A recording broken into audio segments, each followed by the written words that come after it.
if I had any one piece of what I believe is very good advice for anyone that's a part of the community that you are building and growing is... Welcome to Afrolingual Abroad, the podcast dedicated to empowering educators of color to expand their horizons through language learning and international travel. I'm your host, Anthony Hurd, and today we have a remarkable guest who truly embodies this mission. She's an educator, author, and co-owner of Tumbao Bilingual Books, with a powerful approach that blends wellness with professional development for adult learners. Through her journey as a bilingual classroom teacher, instructional coach, administrator, and even an ultra marathoner, she has enriched not only her own life, but also the lives of countless educators she supports. Please join me in welcoming Valerie Butron. Saludos! Hey, Anthony. Thank you so Hola. much for having me. Hola, ¿qué tal? Todo bien, gracias. ¿Y tú? Bien, bien, gracias. Sí, ando bien. Ahora tengo que pensar en español, porque Sí. si no voy a hablar en francés. Especialmente porque, como ya dije, tienes el cerebro multilingüe con francés, español e inglés. Yo nomás con el cerebro bilingüe. Bilingüe. Bueno, la verdad es que sí hablo un poco de catalán, pero diría que mi cerebro es bilingüe, español y inglés. Está bien, está bien. ¿Piensas que vas a estudiar un otro idioma o...? Bueno, por el momento estoy tan ocupada que realmente en estos momentos no tengo la capacidad, Sí. pero a lo mejor en el futuro. Okay, let's get into it. So, can you start by just sharing a little bit about your journey? What inspired you to blend wellness with professional development, especially for adult educators? Yes. Oh, so absolutely. I think one of the things that I always go back to in talking about this idea of wellness being blended with, frankly, anything, but certainly for purposes of this part of our conversation with professional development for teachers, for educators, is when we think about the very human interactions that are involved in teaching and learning in classrooms all over the United States and certainly all over the world. It's these human interactions that they provide a lot of compassion, satisfaction. That's why so many of us are drawn to education and to teaching and learning. But they also, that same work, if we're not balancing it with our own relationship with ourselves and our wellness, it can oftentimes lead to compassion fatigue and burnout. And secondary vicarious trauma, right? And so I think that I'm very excited by what I've seen over the last several years and has really sped up exponentially in the last couple of years of this recognition systemically that wellness is not a separate part of an educator's journey, that it has to be a component that is in the center of what it means to be a continuously learning, growing teacher, that you have to also have a focus on your own wellness journey. It starts within. And I truly believe that wellness does start within, and that the relationships that you'll have with your students, with your colleagues, with the parents of your students and caregivers of your students, all of those relationships will be positively impacted by you improving the relationship that you have with yourself and your own physical, mental, spiritual well-being. Ooh, amen. Yes. That's so true. You know, as you were speaking, I was just reflecting on the time that I was teaching in San Antonio. And I was really fortunate that our school gave us, I think it was 2 or 3 additional wellness days in addition to our sick days, which I know like some schools don't do that. So I feel really blessed that I was like in a school that actually gave us wellness days. But that is so important. That's so needed for educators, because I think a lot of people who aren't in the profession thinks that all that we do is just teach kids. But it's really like we wear a lot of hats. You know, we're the mentor, we're the counselor, we're the support system. Well, we're all of these things first, right? The coach, the support, all these things, and then we're the teacher. because we have to wear a lot of hats when you're dealing with kids. They, they have a lot of needs that goes beyond just academics, right? Absolutely. And you can't give as an educator, as a teacher, you cannot give what you don't have. Exactly. So if you don't have first the empathy for yourself, if you haven't created some habits and routines that are just embedded in the way you lead your life to Mm-hmm. care for yourself, then you're not well positioned to wear all of those hats that you refer to.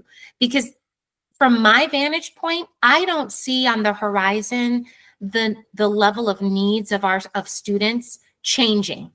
I don't see that somehow, in a couple of years, students are going to be arriving in schools with fewer needs.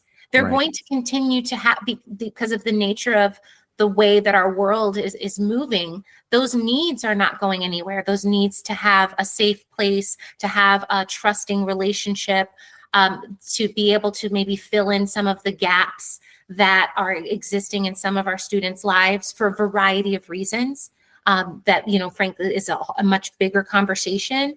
But for purposes of thinking about you're a teacher or someone who's aspiring to be a teacher, you know that there's these needs that your students are going to arrive to your classroom with.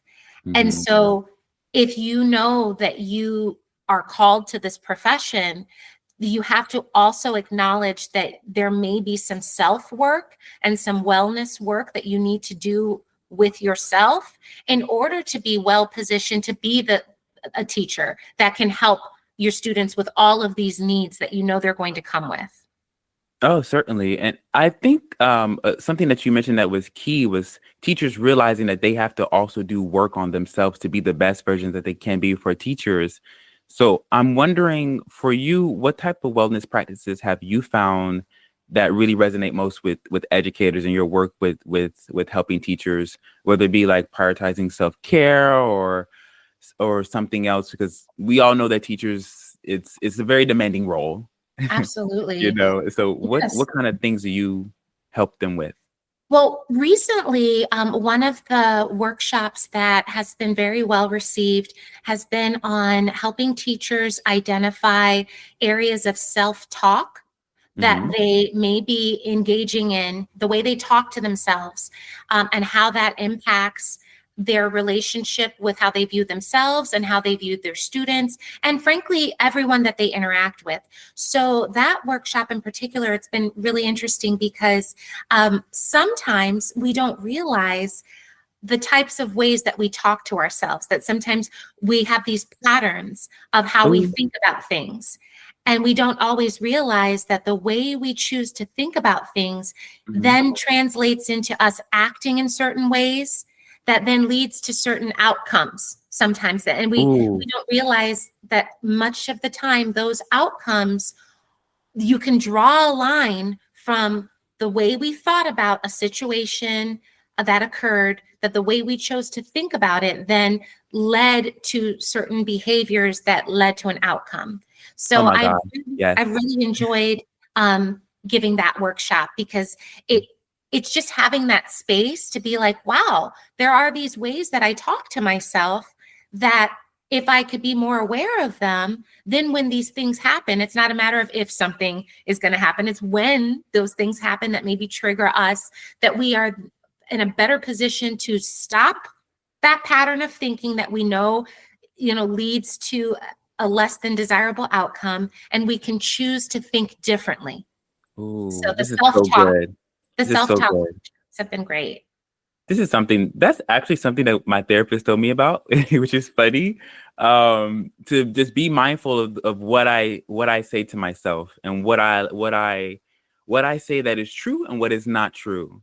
That is Yeah. something that my therapist told me about. And when she said that, I was like, oh, well, what am I saying to myself? What am I putting limitations on that shouldn't be there? Or what am I doing some type of like self-sabotage by my words that I should stop doing, that I might not be very cognizant of in Yeah. in It's knowing. It's Mhm. powerful. So in that workshop, really, it sounds something I'm finding in general with my experience with designing and just leading professional development as of late is that less is more.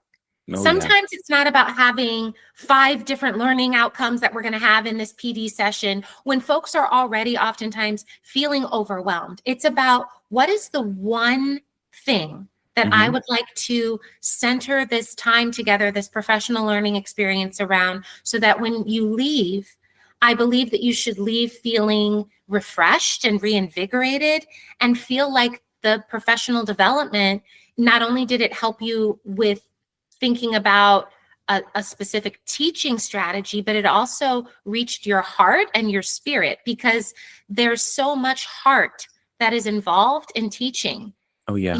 in good teaching. And so good professional development should honor and recognize that, and should intentionally try and reinvigorate both the mind and the heart and spirit, because we know that both are elements of good teaching. So then good professional development should mirror that. It should mirror that. Professional development, from my vantage point, it exists to serve the teachers. Right. Mm-hmm. And so as we have seen society change, as we have seen the needs of our communities and our students change, then obviously the way that we approach professional development and staff trainings for teachers, it needs to change as well. Mm-hmm. Mm-hmm. And it needs to honor those changes and provide spaces for teachers to not just talk about, guided small group reading instruction, or, how to do do a lesson plan. We should also have space for how do we keep ourselves charged Oh and yeah. and refreshed. Definitely a big part. I do see the parallel between being your best self, to show up for yourself, and then for kids, because in my experience, kids do drain you. They do like kind of suck the life out of you. And for me, I'm a person who's very extroverted, very like over the top, and I give a lot of energy. I give. And sometimes at the end of the day, I'm drained. I'm like, I gave it all today to the kids. I have no more. And sometimes not even enough for myself at the end of the day. I go home and I'm like, whew, okay, at least the kids are happy, but like, what about me? So that's important. And over time, so here's the thing, and I've noticed a shift. It used to almost be sort of like bragging rights among teachers as to who was the most sleep deprived, who stayed up the latest grading, who was in the building the earliest doing some amazing bulletin board. And it was like almost like who could drain themselves the most. Used Yeah, to like a be. competition. Yes, I experienced that earlier in my career. I'm very heartened and frankly encouraged by the shift that I'm noticing, where that's no longer the case universally. That, and I can speak with some experience on this, because in addition to providing professional development for teachers, I also provide professional development for administrators, because I'm a former administrator, and administrators are starting to notice that an emerging generation of teachers now is much better positioned. They are doing a much better job of vocalizing their boundaries to Love it. administrators. They're doing a much better job of vocalizing their boundaries, not just to administrators, but to parents and families, and letting them know what those boundaries are. And they're communicating it in such a way where it's not coming off as though they don't want to do their job. It's saying, I want to be in this profession for the long haul, for the long term. And so in order for me to do that, I cannot operate at a deficit. Because what you just described to me about how, like, sometimes you just give to your students, and you come home and you realize, like, you don't even have all that to give. You are now your account is in negative. Yeah, and you cannot be in education long term. Well, you could. Now here's the thing. You could be in education long term with a deficit in your account, but what's going to happen is you're going to end up with health consequences, mental health, physical health. You are going to face those repercussions, as well as you're not going to be as good of a teacher or as good of a colleague, so you cannot long-term, you cannot sustain that, where you are long-term always taking more, allowing people to make withdrawals from your account that's in the negative. Like, just like trying to go to the bank and take fill out a withdrawal. And it's like, I'm sorry, sir, like your checking account is Now you're like in debt. overdrawn. You're Right. overdrawn, and yet you're still trying to, oh, I'll sign up for that committee. Oh, yes, I'm going to respond to this parent who just emailed me at 2:00 in the morning, and I need to respond to them right away. Like all those little pieces. Ooh, that makes me think that like the bank analogy makes me think that you go to the bank and you're trying to take out something, like you're trying to give more energy, but that you don't have. And when you're in debt, that means that you owe money. So this could mean in with your example that you kind of owe yourself energy or time back, or you owe yourself some self-care. You might need That's to take a sabbatical. you got it. Right? No, but Mhm. so as we realize, not everybody necessarily has the circumstances where they could take that sabbatical. So it's Mhm. about being proactive. Let's Mhm. not wait until you're at the brink of burning out and leaving the profession entirely, or just doing, and honestly, frankly, doing harm to kids by no longer responding to them in ways that are not really serving them, right? Mhm. Let's not wait until that happens. Let's be proactive and have some preventative things in place. So a lot of the professional development that I enjoy doing is about helping teachers rethink some of their habits and their routines. And sometimes it can be, sometimes it's small changes that Mhm. when they are done over time, kind of like, since we're talking about banking and finances, it's kind of like this idea of almost compounding interest. So Right. when you make these little deposits into yourself over time, when you start to talk to yourself in ways that are more soothing, that are encouraging, that are loving, you just do it a little bit over time, but you do it consistently over time. You've now built up that account so Mhm. that when life starts lifing and Mhm. situations start situationing, you are Mhm. better positioned to be able to handle those heavy withdrawals that might need to come out of your account because Right. you have been Mhm. investing. You've been investing all along. And it adds up, and it adds up. I'm wondering, shifting a little bit into what you do with running, because I do know that you are a ultra marathoner. Yes. What is the link between you running, and since we're still on the topic of mental wellness, has that been your outlet? Is this something that you would encourage other people, other educators to do? Yes. 1,000 times yes. This big old smile on my face. Um, and I'm not a big one for hyperbole. Okay. I'm not Right. a big one for hyper. And it's not hyperbole when I say that for me, my experience has been that running has it has really saved my life in Mhm. that it has provided for me consistently in ways that no other thing has. My mental health, my physical health, my way of viewing myself and what I'm capable of, my patience. I mean, the training alone, just the training, it has built in me this idea of I was already resilient before I became a Mhm. runner, before I really, I was already resilient, but it has just grown my resiliency in ways that I could have never imagined. Mhm. Thinking when you think about the life of many runners, people who run consistently, and especially distance runners, but frankly, all runners, anyone who runs consistently will tell you that there are so many runs that they didn't feel like doing. In fact, most of the most of the times I run, I didn't feel like doing it. I didn't Mhm. feel like, and what running has, one of the things, one of them, we could do an entire long conversation on running. And but here's what I do want to say. One of the many jewels that I have gotten from my journey as a runner has been this sort of just consistent effort over time, regardless of how I feel in the moment, yields big results. I Mhm. literally just ran my fastest ever 5K, 48 hours ago. And it was a Wow, result of congrats. Thank you. Thank you. And it was a result of, for the last several months, actually, since I got back from Ireland in May to do that marathon, I realized that I hadn't been doing something I needed to be doing, which was consistent strength training and cross training. And here's what we do sometimes with ourselves in our life. Sometimes you know the thing that needs to be done, you know that you should do it, but for whatever reason, you choose not to. And sometimes it takes something happening. In my case, it was an injury I sustained after completing the marathon in Ireland. I strained my Achilles tendon.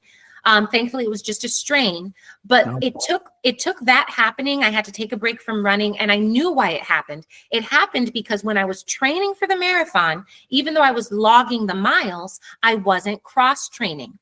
That is to say, I wasn't taking regular routine breaks from running and doing like cycling or swimming or lifting weights. And you need to do that. But I chose not to. I chose to be hard-headed. And I was like, oh, no, I was fine. I was fine. No, I wasn't fine. And I ended up sustaining an injury. So then for the last 5 months, I've consistently been strength training and cross training. And as a result, not only is my Achilles tendon, back to, it's all good. But that built me up as a runner. And now I was just able to run at a pace much faster than I'd been able to run before. So what was the point of that?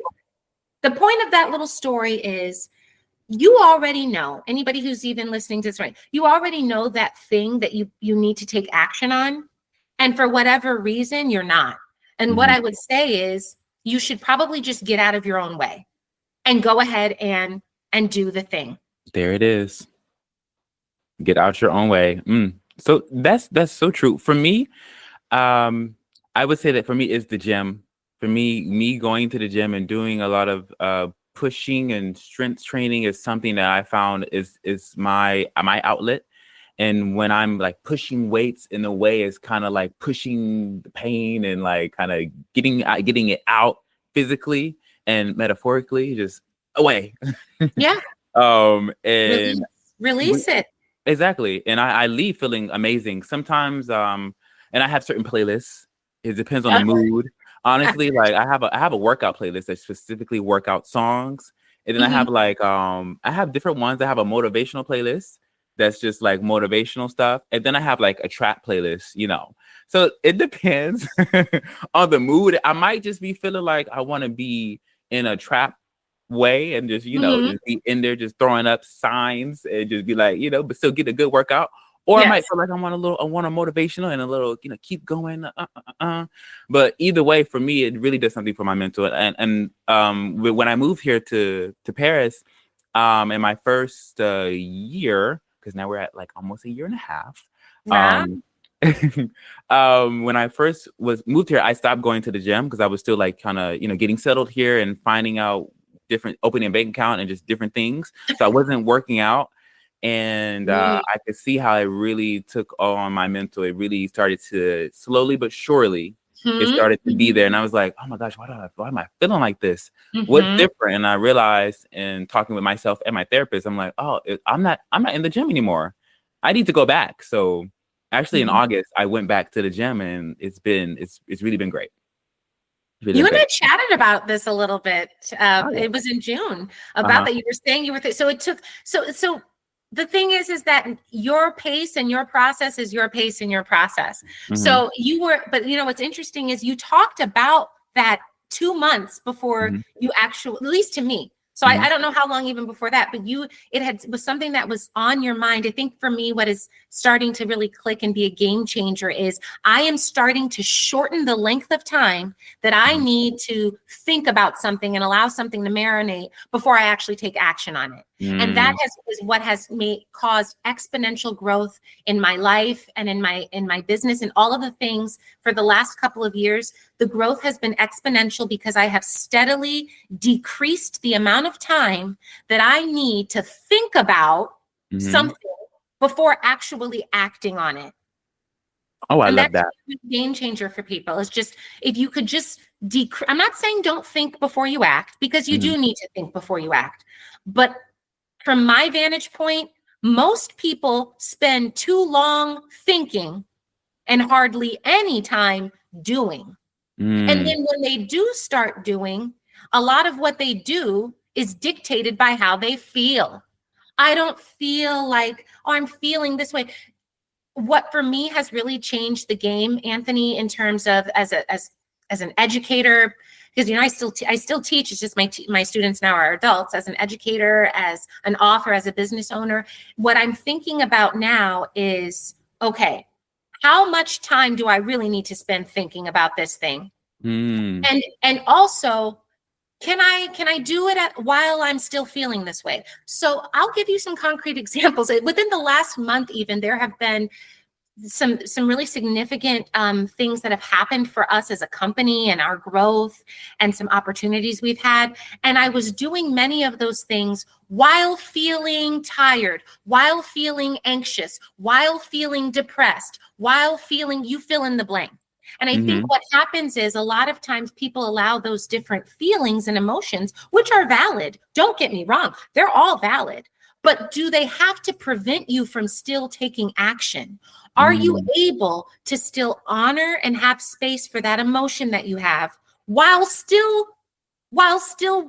making efforts and while still acting towards that future that you want for yourself? Right. That was going to be my next question, and into your book and being an author and the challenges that come with that, and how you incorporate your wellness and these type of skills that you've developed over time. How does that translate into Tumbao Bilingual Books? How does it translate into that? And translate, no pun intended. Me encanta así como lo traduzco. Lo traduzco con acciones y con disciplina. Esa disciplina lo llevo a la empresa de Tumbao Bilingual Books. How do I carry that discipline over to Tumbao Bilingual Books? It means that... Hola, bonjour, and hello. I just want to take a moment to thank you for listening to Afrolingual Abroad. I know you could be doing anything right now, but just know that by tuning in, you're supporting a mission that uplifts Black and Brown communities and empowers us to explore new languages, cultures, and opportunities for a bigger cause. And I cannot thank you enough for your support. Seriously. If you'd like to learn more about me, my journey, and why this work means so much to me, head over to my website at anthonyabroad.com, where you'll find my story, my why, and how we can connect. And if you'd like to support this mission even more, you can buy me a croissant or two. J'adore les croissants. Your support helps keep this work going and makes a difference in amplifying our voices and stories worldwide. Find the link in the show notes or in the description down below. Thank you. Together we're changing the narrative, one language and one country at a time. Adios, au revoir, and goodbye. Now let's get back to the episode. Even if I don't feel like, for whatever reason, I have this certain emotion and I don't feel like sitting down to do some writing right now or to do some editing, I still do it. I can allow myself to feel a certain way and have that emotion while I'm still doing the work. And I think for me that it's really been as simple as that, as just making the choice that I'm going to still continue to invest some time right now and give up the need, release, as you say, when you're in the gym, you release. I release the need to be perfect. I release the need to have this be the perfect podcast interview. I'm celebrating the fact that we're having the conversation and we're sharing space. I release the need for everyone to have a great opinion about our most recent book that we released, Welcoming Gustavo, because I know that it was on me and my partner, Dr. Guzman. It was on our spirit to put this story about Gustavo into the world. It's not up to us to determine how it's received. I just need to stay on my assignment. You see, a lot of times we get distracted by, well, what's this person going to think, or what's the response going to be, or how many people are going to like it, or what, fill in the blank. That's not up to me. And frankly, it's a waste of my energy, my cognitive energy, and my emotional energy to be over here thinking about things that are out of my control. So with growing our bilingual book company and doing the work as an author and editing and all of it, the marketing and selling, I just stay focused on the assignment of continuing to do the work, and the rest will work itself out. Right. Running has trained me well in that regard. Okay? Because you do envision the finish line, but it's all of the training that you do on those days that you don't feel like it, where somebody, where there's all these other things happening in your life, and it's like, oh, you could make every excuse to not get your training done. The same could happen with Tumbao Bilingual Books. I could make all sorts of excuses as to why we can't move forward. But because running has taught me that you just consistently put in time, you consistently put in effort, and over time, you will make it across the finish line. You will. Oh, The only thing that can cause this to fail is if I give up. And so the only guarantee that I made myself when I entered into this journey with Rita, my partner, I gave myself the guarantee that, because there are no guarantees in business or in life, I just gave myself the guarantee that I'm not going to give up. So I can't control how you respond, how anyone responds, but I do get to control my effort. I think also I definitely relate to this. I definitely feel this same thing with me and what I'm building with my platform. And I choose to believe that the mission behind what I'm doing and educating and empowering educators of color to learn languages and to travel, that's at the forefront before anything else. And I believe with you and your book and the purpose behind it, that's the mission is first, and that's what's really causing you the driving force behind you keep going and not listening to the naysayers and the people in the sales and the different things. Is like, you have a purpose, that your books they provide something of value to people, and that's bigger than what people have to say about it. And I feel that with what I'm doing. And so I want to know, can you talk about like the start of Tumbao Bilingual Books? What drove you to create this? What is the mission and the passion behind it? Yes, absolutely. So the mission of Tumbao Bilingual Books is to expand the world of Spanish-English bilingual children's literature to be more inclusive of multi-ethnic and multilingual families. For me, for my half of the company, it was a very personal, non-linear journey, which frankly, as an African-American, Black American, Spanish bilingual teacher, when I started my career, I felt very isolated on different levels. I felt isolated specifically in the school district I started my career in as a bilingual classroom teacher, because I was one of a very few Black teachers in the district, and I was the only Black bilingual classroom teacher. And that felt isolating at times. I felt like disconnected from the other teachers. And then I also felt a sense of disconnection because I noticed that within the education space, when I was around other bilingual educators, there were frankly, in most, especially in the beginning of my career, most conferences I went to or professional development spaces I went to for bilingual teachers, there were no Black teachers there. And if there were Black teachers there was just a couple. And frankly, I've very rarely encountered any that were Black bilingual teachers. The few that were in those spaces were English as a second language teachers. And I oftentimes just felt isolated. So that's one component. The other component is when I myself became a parent and I'm raising an Afro-Latina child. My husband is a first generation Mexican American. And I felt frankly, I felt saddened by the fact that I wasn't able to find books for my own family library. I wanted to have books to read to my daughter where she could kind of see herself and see families that were colorful and represented different ethnic groups. And I wasn't finding that. And I couldn't find them for my classroom either. And in some of the ways that I noticed some of my students' parents responding to me, that I didn't always feel welcomed or embraced. And it was later in life that I started learning more about the African diaspora's influence and presence throughout the Spanish-speaking world. And for whatever reason, it wasn't translating over into seeing bilingual books that were reflective of the presence of Blackness in the Spanish speaking world. And I got to a point where it started to bother me enough. And as I continued to move along in my career in other ways, I finally reached a point and then with meeting Rita and doing some work with her in different spaces, we decided to embark on this journey together to do something about it. Because you reach a point where are you going to keep talking about something or are you going to do something? And I think, Anthony, for me, I know you kind of mentioned, I don't know if you said the word haters or whatever, even the naysayers. I think you said naysayers. For me, haters too. What I have noticed is I frankly, I don't care about what anybody who's sitting in the cheap seats has to say about what I'm doing out here in the arena. I'm really only interested in constructive feedback from someone else who's in the arena of life that's actively trying to build something, create something, do something, and they're doing the work. I am interested in feedback, constructive criticism, yes, but only from fellow gladiators in the arena of life. Love it. Mm-hmm.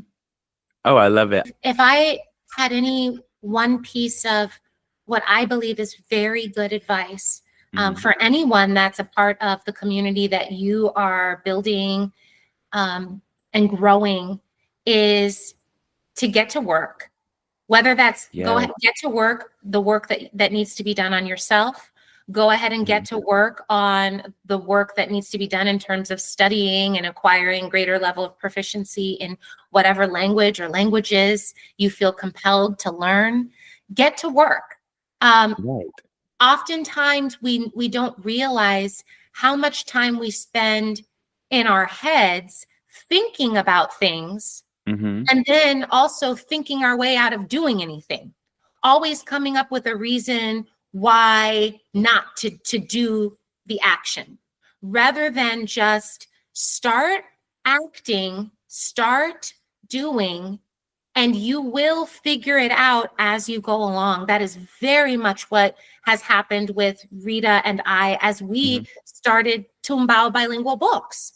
It has very much been, how do we do this? Not quite sure, but what can we do? What do we have at hand right now? And what that we can use to start making progress? Who do we know? What are the tools, and how can we just start? And that's really the secret is there is no secret. It's in the doing. Definitely to start where you are and use what you have to make the most of it. I love that so much. And that one part that you said, that was really something I was going to pick up, because I remember you said that last time in our conversation.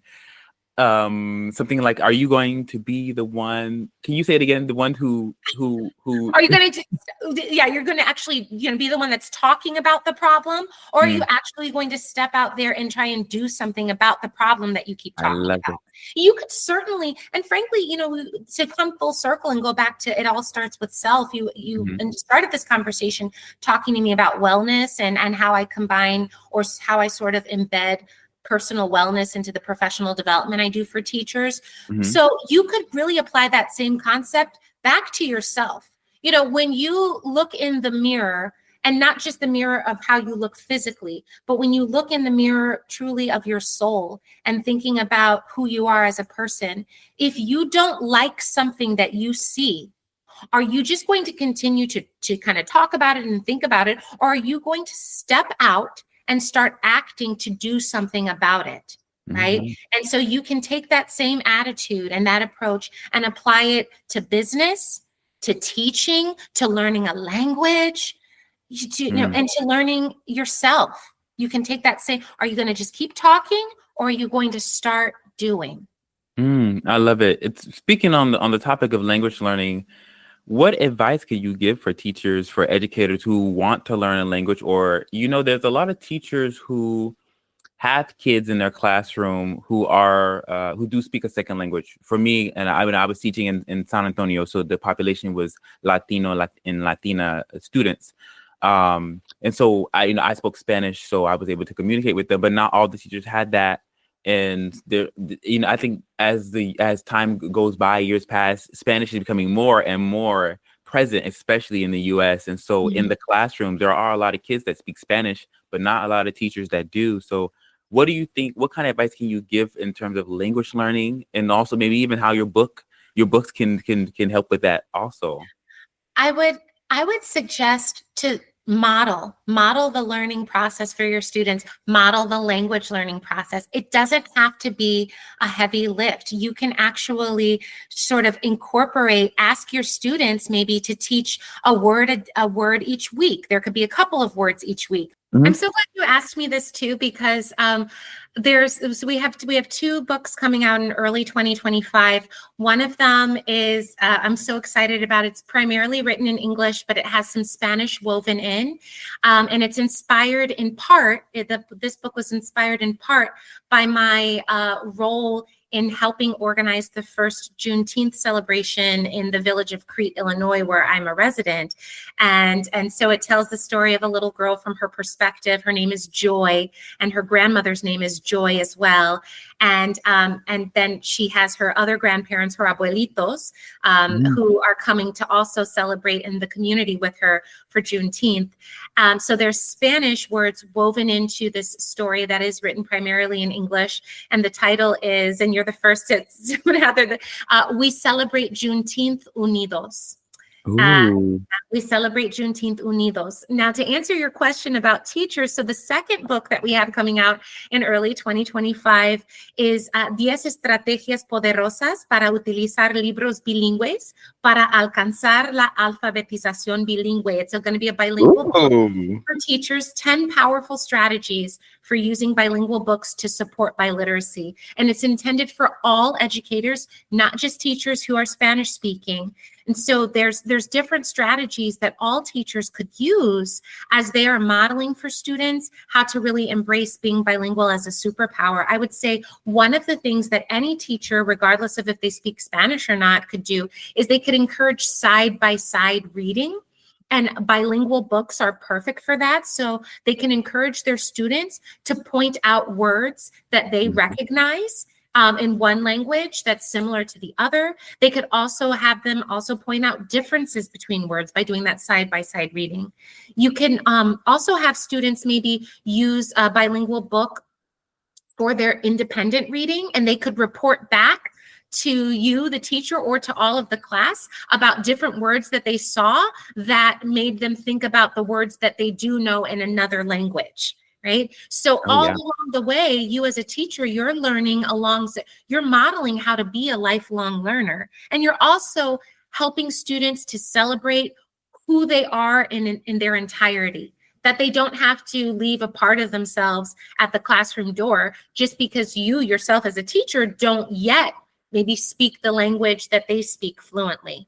So those are just a couple of ideas that are kind of fleshed out in more detail in the book that we have coming out on bilingual strategies. And again, I think the reason we're so excited about it is because oftentimes we have heard, Rita and I have both heard, like, oh, well, I don't speak Spanish. So as if that means that as if it's almost like, okay, that seems to be very much fixed mindset. You know what I mean? Like, oh, it's like you don't speak Spanish yet. Right? When you add yet on it, that is actually leading by example, because you're showing your students that's like if they arrived at your door and they're like, well, I don't know multiplication. Okay, that's why you're here at school, to learn. So as a teacher, I think that we need to do a little bit of a paradigm shift in our profession. And just because you've already graduated and you have your teaching certificate or teaching license, it doesn't mean that that's now, the only learning that you've needed to do. You have to be willing to be vulnerable with your students and model for them what it is to be a lifelong learner. And I think language is a perfect way to do that. Model for them and show them, the process that you are going through trying to learn another language. For sure. And I think also being candid and, like you said, being very vulnerable and admitting when you don't understand something, when you don't know something. For me, I'm not a native Spanish speaker, but I did the work that will require that made me be a proficient bilingual speaker in Espanol. But there were some times, of course, where I would mess up or I would say a word that wasn't correct or something. And the kids, one of the things that kids love to do is to call you out. Oh, they love it. And to prove you wrong. So they would do that. And then it's like on me, because it's like, okay, well, how is he going to take this? Is he going to be mad? Is the teacher going to get upset? And I'll be like, no, I'll be like, oh, okay, gracias. Oh, okay, no sabía. Oh, I didn't know. Okay, thank you. So how do you say it? Oh, this is how you say it in Mexico. Okay, because I learned Spanish in Costa Rica, and this is how they say it here. Okay, cool. And then that creates a learning thing, and the kids from Mexico is like, oh, I didn't know that in Costa Rica they say this. Oh, I didn't know in Mexico they say this. It creates a learning culture when you realize that as a teacher, you don't only teach kids, you also learn from them too. Absolutely. So you're very much a facilitator in the classroom as much as you are a teacher. You're all of the things, right? I feel like this conversation is coming full circle. You're talking about different hats that you wear as a teacher, right? But it always, in my experience, it's always going to circle back to self. And what are you willing to do differently? How uncomfortable, because what you're going to notice, what I have noticed, I'll speak from what I have noticed, is that my growth is directly tied to how willing I am to be uncomfortable. So I can't expect huge amounts of growth personally in my business, in my relationships, if I'm not willing to get really uncomfortable, right? So you're willing to get a little uncomfortable, you can expect a little bit of growth. The more that you're willing to get uncomfortable and consistently over time, then the more growth you'll see. So this is going to be my last mention I make of running, Anthony. I told you I could talk about running a lot. Running taught me that. Running has taught me that over time, the more willing I am consistently day by day over time, the more willing I am to get uncomfortable, because running is uncomfortable. And the more frequently and consistently you're willing to get uncomfortable, that is how I was able to just pull out, a first place in my age group at a 5K 2 days ago. I didn't get to decide last week that I wanted to be the fastest in my age group and then show up and do it. No. It doesn't work like that. Okay. I sent you celebration emojis in the chat. It doesn't work like that. There's something that people say a lot. I don't know who to attribute the quote to, but a lot of times people say, don't be mad about the results you didn't get from the work you didn't do. Oof. So, you have to be willing to put in the work consistently over an extended period of time to expect to see huge amounts of growth. And I just think that that's a key piece that's missing, I think, from a lot of people's mindsets, is that they are wanting to see huge amounts of growth after, I don't know, a week, 2 weeks of fill in the blank, 2 weeks of going to the gym, 2 weeks of getting up early consistently and doing some type of meditative practice. I mean, that's not going to get it, people. And it's just, sometimes people just really, you just have to, I just want to be candid. Like, you can't expect to see these huge levels of growth in your personal life, your professional life, what have you, after a few little investments, over a short period of time. You're going to start to see you can't expect a harvest on the day you plant the seeds. It's how willing are you to consistently continue planting seeds over an extended period of time in spite of lifing. Because life will continue to, people will get sick. There's going to be setbacks. There's going to be people who you thought would support you and they don't end up supporting you. There's going to be people who don't follow through. Then there's going to be people who appear out of nowhere and they do more for you in terms of supporting what you're trying to achieve than somebody who you've known for 20 years. And these types of things, they're going to happen. And so are you able to continue to just keep planting those seeds and putting out that effort every day on a consistent basis? And running, I think, has just taught me that if I do that, just like I've seen huge returns on my investments as an athlete, as someone who's kind of, really puts in a lot of effort to her personal physical fitness, I've seen the rewards. That gives me the faith to know that when I apply that same mindset in other areas of my life, I will see the rewards. And frankly, I am seeing the rewards. When I think about where we are as a bilingual book company, in just a little over, not even a year and a half of being in existence. And when I think about the lives that we've gotten to touch, the children we've impacted, the spaces that we've been invited to. I saw you. I'm sorry. I saw you. You spoke at a school or something, right? Did you? I saw Yes, that. Right? just last week. Just last Mhm. week. Can I say the story of that was we didn't have a previous relationship with that. You know, I mean, we do have relationships with other principals and things of that nature because of the type of work we do in education, but not this particular principal at this particular school in that community. That was as a result of, you know, I talked about you can't expect to harvest on the day you plant the seeds. That Right. was a result of me consistently and blindly in faith, walking in faith, sending out, and somebody said, well, do you know about marketing? No, but I could learn. Sending out personalized emails to school leaders all over, blindly, right? Not school leaders that I had were in my network, that were in my personal professional network, and one responded. And not only responded enthusiastically, responded in such a way that wanted her parents in her school community to place pre-orders of the book before we Ooh, even arrived.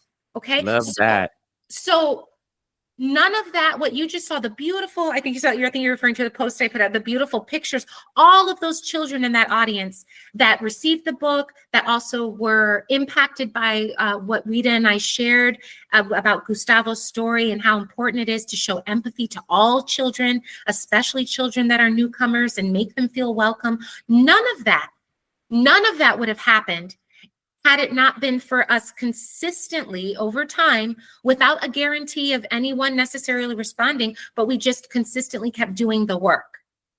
So oftentimes people see the end result. They'll see the Mhm. beautiful pictures. Oh my goodness, you know, this beautiful book, and you sold all these books, but they don't see all of the late nights, early mornings, the emails Mhm. that you're sending, the phone calls you're making, the places that you're showing up to with no promise of a return on that investment of your time and energy. Oh yeah. Um, The nose. The oh yeah, the no's, Mhm. I like to call them the redirections, because The I've been redirect. redirected and rerouted all over. I love it. And just knowing that that's a part of it. That is a part of the Mhm. process. And if in the more that you try and avoid rejection and avoid getting your feelings hurt and avoid having somebody say no to you, then the longer it's going to take. Okay. Mm. The faster that you can get over, oh, okay, that's not for them. Okay, they don't like me. Okay. You know, that the faster that you can get over that, then that the quicker that you will get to the people that are meant to cross paths with you. You cannot be afraid. You cannot be afraid of again, I'm not going to say rejection. You cannot be afraid of those redirections.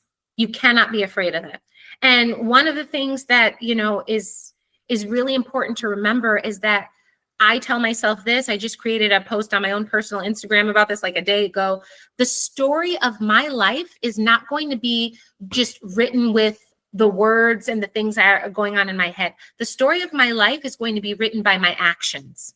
So what am I doing Mm. day by day, hour by hour, minute by minute?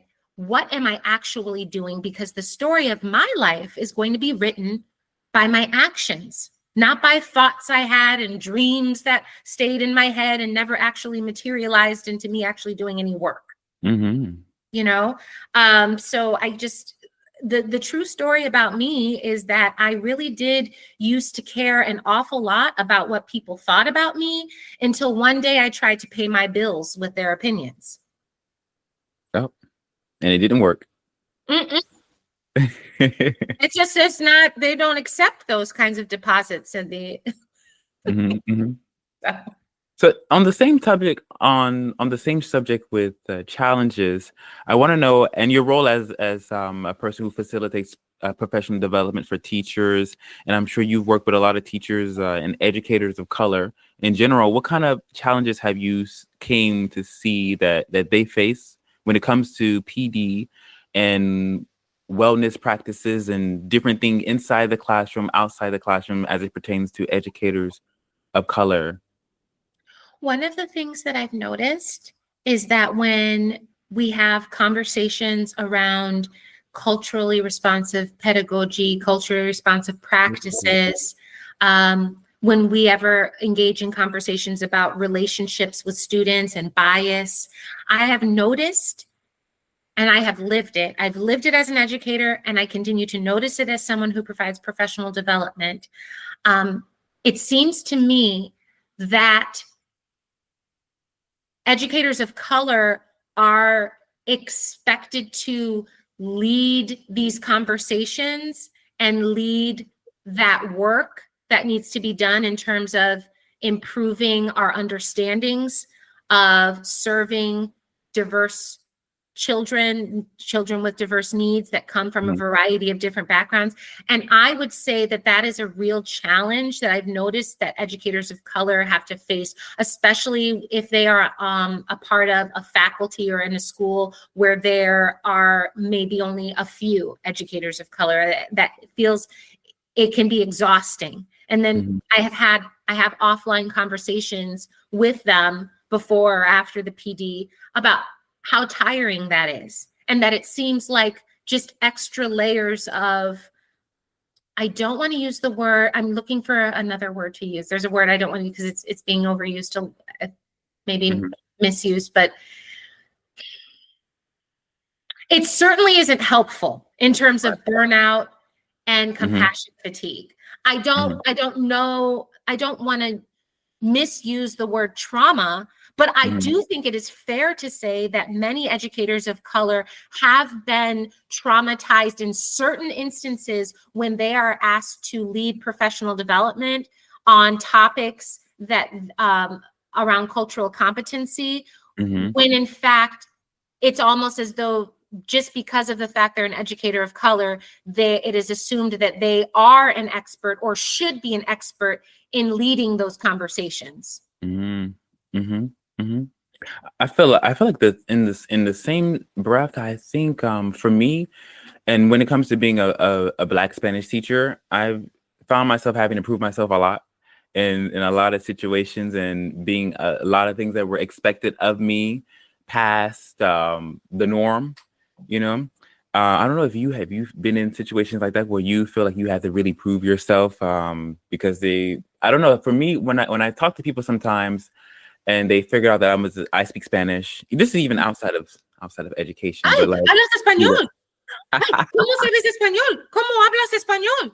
Yeah, así. It's such a surprise. It's like, oh. And I've now reached the point where I'm like, ay, qué sorpresota, ¿verdad? No, pero la verdad es que no debería ser una sorpresota porque hay tantos hispanohablantes que son de todos los colores. O sea, a lo mejor usted no viaja o qué. Sí, o también algunas personas dicen, ¿hablas un poco? Y yo digo, no, hablo más que un poco. Hablo bien. Con fluidez. Oh, de hecho, soy docente, soy profesor de español, de hecho. No, So, yeah. Oh, wow, my gosh, you're so cute. I didn't know. Yeah. Or then they want to know where you're from, and then where are your parents from? Well, where are you from? Right. Oh no, yeah, I remember telling people, like, no, yeah, I'm Black. Oh, well, where are your parents from? Oh, yeah, well, they're from Atlanta, from North Carolina. Oh, well, your grandparents. Yeah, well, where are your grandparents? Oh, well, they're also from North Carolina too. Yeah, no one in my family is Hispanic. Oh, and it's such a shock. It's such a, like, you know, and part of the work that I'm doing, part of the narrative that I'm trying to change is that you can be a person who is Black, who does not come from a Hispanic background, and you can speak Spanish, and it can be the norm. It can be okay. That's part of the work that I'm doing, because that is my lived experience. Yes, and being in a lot of spaces like that. You can learn, and it wasn't always comfortable for me as a learner. While I was learning Spanish, I oftentimes, when I was studying abroad, I had beautiful experiences, and I also had some ugly experiences abroad, kind of like life, right? Kind of like life even in the United States. So I've had beautiful experiences as an American citizen, in the United States, and I've had ugly experiences. I can say the same has been my lived experience as somebody who's traveled to multiple countries. As a Black woman, I've had beautiful, life-enriching, soul-enriching experiences, and I've also had ugly experiences. I think to some people that they want to travel abroad, they want to go, they want to travel, but they know it can be a fun experience. They know it can be beautiful, but like you said, like, there's also a part of like, well, what if I go to Mexico and they don't like Black people? what if I go to this country and they don't like Black people, and I see stuff on Instagram and stuff, and I don't know, I'm just a little scared. And so they stay in the US, they stay in their box. What do? What could you say to that? I would say do it anyway. Yeah. Book the flight. There, of course, so it is true. It is true. You can go there and you might have some encounters that are painful or uncomfortable or frankly racist. It may happen. Just like that may happen if you go to Walmart right now. Okay? Yeah. But that's not going to stop you, is it? You're still going to go and do your shopping. So why would you give your power away like that? Do it anyway, because you could also have some amazing soul enriching experiences as well. It's all possible. It's all possible. And so what I would say is do it anyway. I don't have any regrets. I'm happy to have had all of the full, right? I'm not here. I don't believe that I exist on this planet right now to only have beautiful experiences. I believe I'm here to have a full range of the human experience. And part of that is sometimes ugly and dark, and sometimes it's light and beautiful. And so I think traveling to all, to the far reaching ends of the earth, wherever your soul is calling you to journey to, then you need to journey there. You can be fearful while still doing it.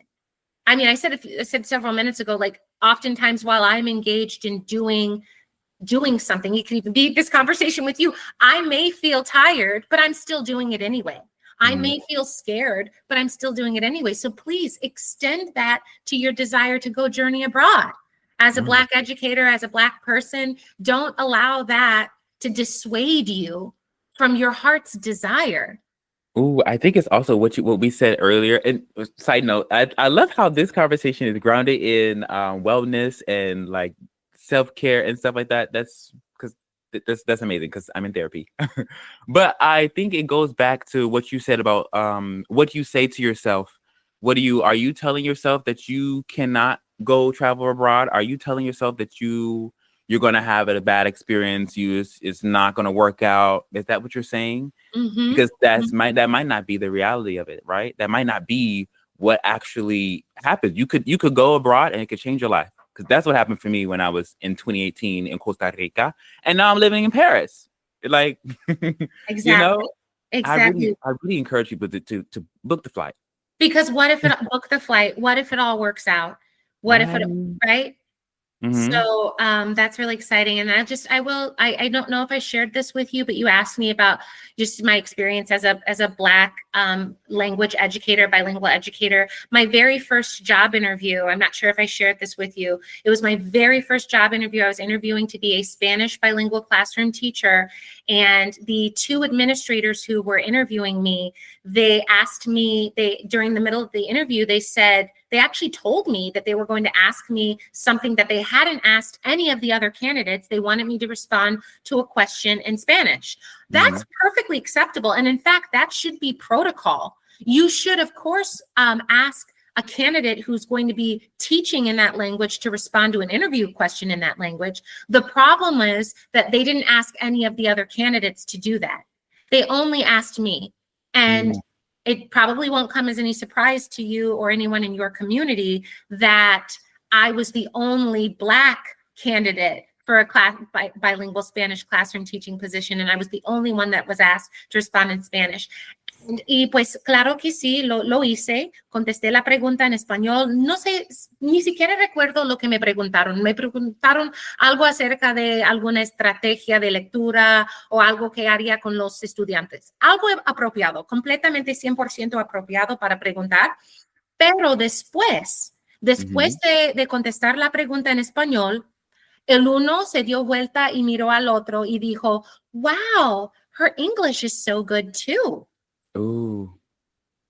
And that for me was my introduction into the formal career as a bilingual teacher. That was, and I believe that every experience I had after that in the bilingual education space has definitely informed where I am now to be a co-owner of Tumbao Bilingual Books that's trying to change the narrative, as you say. We are expanding to be more inclusive of multi-ethnic and multilingual families, for them to see themselves in Spanish English bilingual books. But that was my first experience. Oh, I love it. I love it. What role do you see bilingualism playing in today's educational landscape? And I mentioned before that Spanish is on the rise, is increasing. I saw a survey that in Yes. 2050, Spanish is going to be like almost equal, or if not more, than the language spoken in the U.S. Oh, wow. So where do you see like bilingualism in today's educational landscape, with the children coming in and growing up, and between students, and the need for educators, especially educators of color, to want to learn another language? So we want to be a part of the story, for sure. We're going to be a part of the story.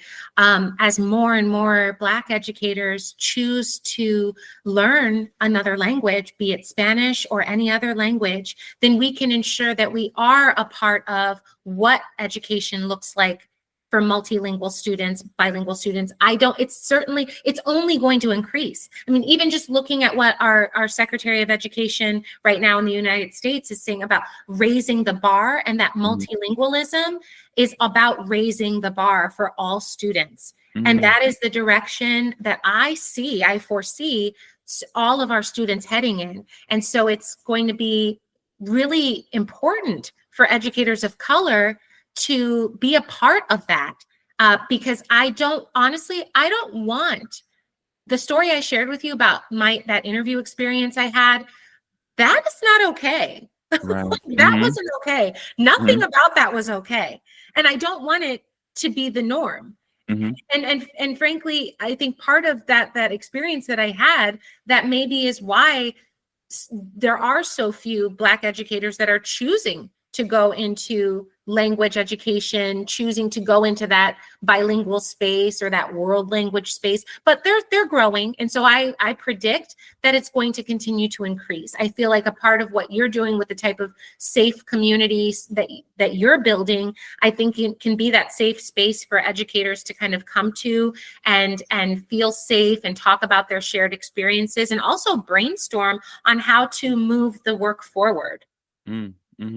Oh yes, and to change the narrative. That's my thing. That's what I'm trying to do. That's even one of the things that's part of the reason I'm so excited about We Celebrate Juneteenth Unidos. I think We Celebrate Juneteenth Unidos, for me, it is a response to a question of, can we build bridges and can we celebrate this federal holiday in a way that is unifying? And and for me, are releasing We Celebrate Juneteenth Unidos with Joy's beautiful multi-ethnic, multilingual family, with her abuelitos and her Black grandparent and her mother, who's obviously, you'll see in the illustrations, her mother is Black, her father is Hispanic, and seeing how all of them celebrate Juneteenth Unidos. That's the type of contribution that I want to make to what you're saying, as we're seeing the number of multilingual students and blended families increase. We need to have books and literature that reflects the reality of students who come to school, and they are a part of multi-ethnic families, and they deserve to see their stories in books. They deserve to see families that are colorful just like theirs in the books that their teachers read. Because representation matters so much. It does. Okay, so where can our listeners learn more about your work, Tumbao Bilingual Books, and where can they get access to the resources that you provide? The best way to find us is our website, tumbaobooks.com, tumbaobooks.com. That's the best way. That's the best way to connect. You can also connect with us on Instagram. Super easy to find us, Tumbao Bilingual Books. Okay. Love it. Well, thank you so much, Valerie. This has been a pleasure. Yes, thank you, Anthony. Muchas gracias. Muchísimas gracias. Gracias a ti. Gracias a ti. Merci. Oui, oui. Merci. Merci. Merci. Oui, oui. Oui. Sí. Let me stop. Let you stop. Oh my goodness, that was wonderful. That was fun.